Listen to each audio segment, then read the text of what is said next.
All right, guys. Hey, today I'm going to cover real quick. I'm going to show you what spin on the cue ball, not collision-induced spin or cut-induced spin, but what applied English does for bank shots. All right. So on these examples, I'm going to do perfect stop shots to show that I'm not cutting it on the left or to the right. I want that cue ball to stay right in the center of the table. And let's see what happens. All right. I'm going to apply right spin. Where do you think the the 9 ball here is going to go? All right, let's get a perfect stop shot.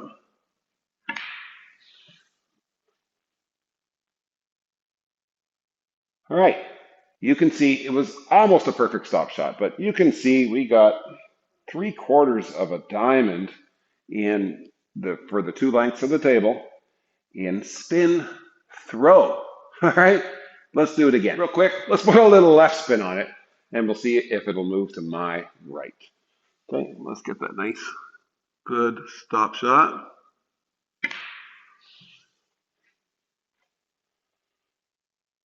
All right, almost a diamond, 3/4 of a diamond, and the cue ball is basically right in front where the 9 was on the spot here that I have marked.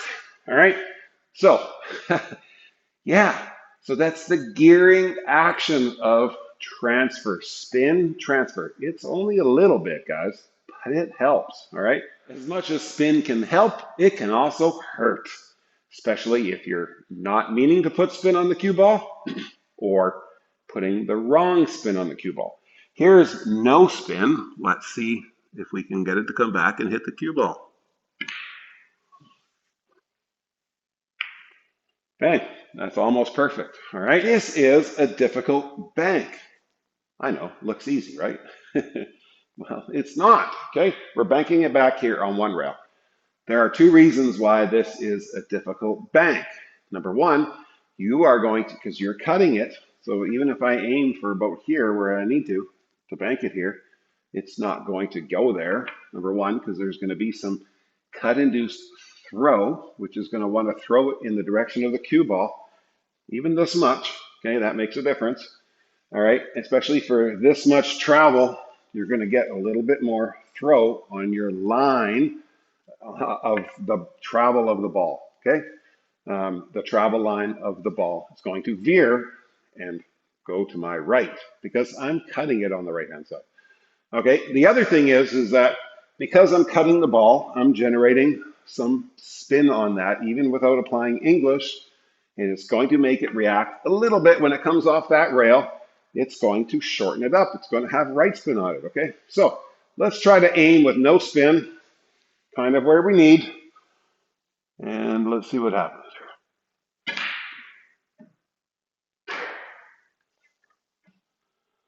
I scratched, but you can see I came short. I only missed that because of the throw and a little bit of spin as it came off that rail caused it to shorten up. Okay, a tiny bit of outside on that shot, and that ball is in all day long. All right, so we want to counteract the cut-induced throw and the cut-induced spin by applying some English. Okay, so we're going to apply 1 tip of outside right spin. Why is that outside, Big Al? Well, I'm shooting to my left. My pocket's to my left. I'm shooting into that rail to my left. Outside is the opposite. It's right spin. So the right spin is going to help bring it more towards this long rail and this pocket. Okay, so let's just apply 1 tip. Let's see if we can aim where we need to. We'll do it there.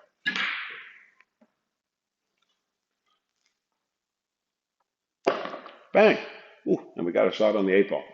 All right, so that's not an easy bank regardless, but it's a lot harder if you don't know how to apply that little bit of English. Trust me, if you're not applying English, that is a very difficult and low percentage bank shot.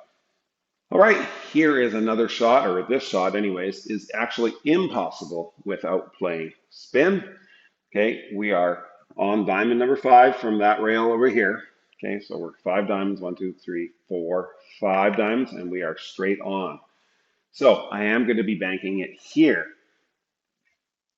Without spin, it's impossible. We're going to be approximately 1 diamond out. Check it out. Okay, this is without any spin. I'm going to cut it very fine.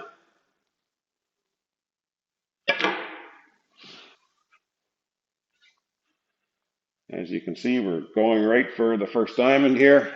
So that's about as fine as you can possibly cut it without applying spin. So let's do that same shot and just apply a little bit of outside left spin, and you'll see we'll drain it.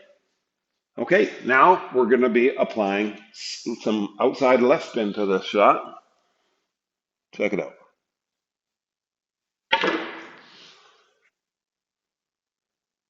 Oh, we just made it.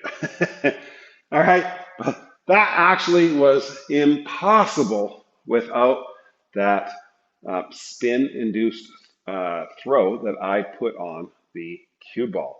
The spin transfer helped that ball to spin off this rail and just float right into that pocket, okay? All right, guys, as you can see, we only have about 2 or 3 millimeters of space on either side of the cue ball there, which means we can't cut this ball very much. Okay, let's see if we can still make it over here by utilizing some spin.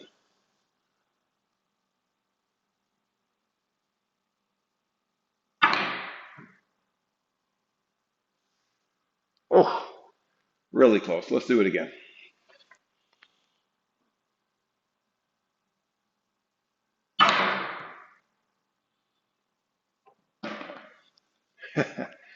There you go. You can see how much spin we had on that cue ball. All right, so yeah, another example where you can make a shot with spin. All right, another fun way that you can use English to make certain banks. All right, so we're going to use the line for this 9 ball to bank it right here to this corner, but we're going to be applying some right spin. It should help us to bring that 9 ball right into the side pocket. Check it out.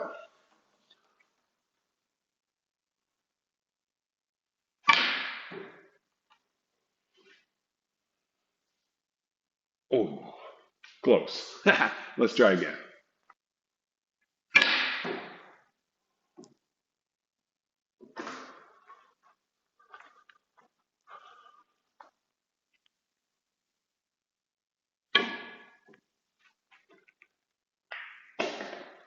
All right here, only possible with some outside left spin, guys.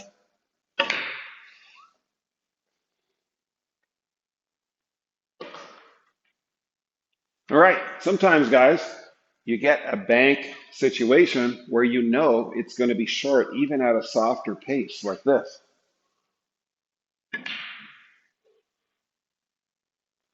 All right, but let's make that. All right, guys, so let's do a little finesse outside spin shot. Very soft pace to maximize the throw to the right.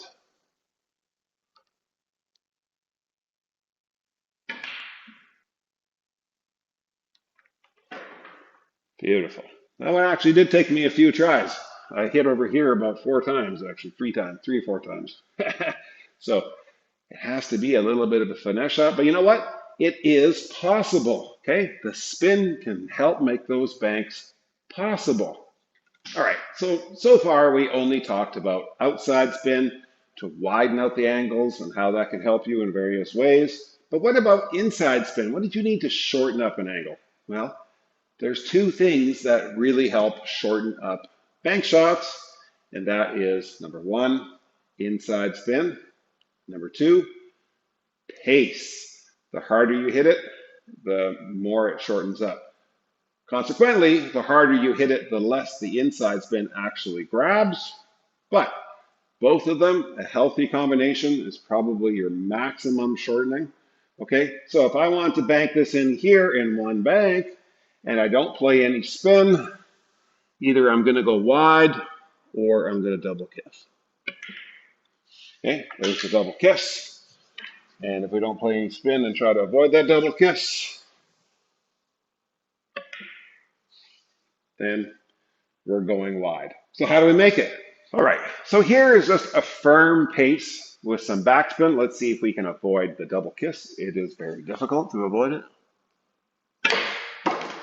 All right, I have to get my cue out of the way in a hurry. Cue ball's still on the table. Okay, so that was just backspin, but you saw we had some pace on it, and the pace helps to expand the cushion, and it really accelerates the object ball coming out at a straighter, more narrow angle. Okay, the thing about playing inside spin is it's easier to avoid the double kiss. Well, why is that? Because you can actually aim it over here. So the cut angle is actually hitting it over here. It enables you to miss that double kiss. But the spin transfer actually takes it from that line here to bring it in here. Okay, so check it out. This time we're going to do a soft pace inside spin shot. And I'm actually going to aim to overcut this a little bit.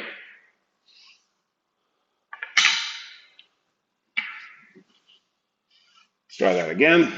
We caught the horn, aim to overcut it, apply the inside spin. There we go. You see how we got right here? And actually I was aiming out here. So the inside spin helps to avoid that double kiss. That was not at a firm pace. That was just at a soft pace. So that was all inside spin, enabling me to make that shot. Same thing here on this shot, guys. If I was to hit this where I need to bank it, you know what's going to happen. Double kiss. If I was to hit this, we're lined up for the first time. So we're lined up from the spot to the first time into the side pocket. Okay, so if I was to hit this harder with no spin, bang. But we can also do that softer and play a little inside spin. All right, so again, it works either with pace or with inside spin. And if you do both, you can even shorten it up too much to get over here. Check it out.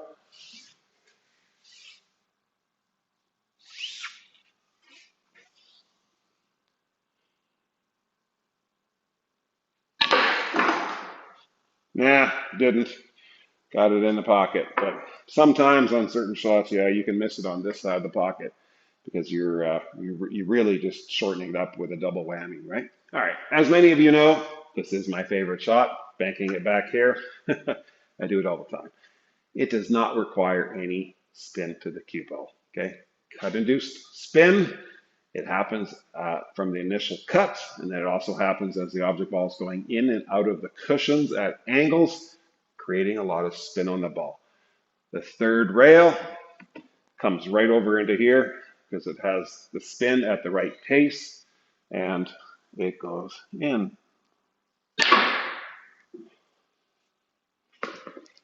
All right, all day long. All right, I can do it over and over and over. Okay, don't even have to try on these ones. It's an all day long shot. All right, so sometimes if you apply spin to this, it helps to support the shot, and you can actually miss it over here on this side. Check it out. So I'm playing right spin, and watch. Yeah, same thing. We'll try once more.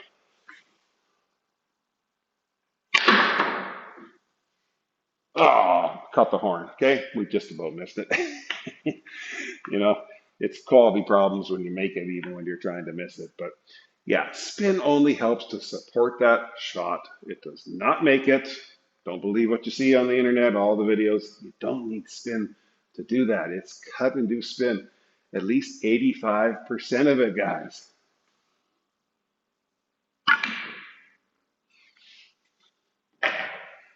All right, guys. Wow. That's how you use spin for bank shots in a nutshell. Hope you enjoyed the lesson. Make the banks. Don't bank if you don't have to. See you at the next lesson.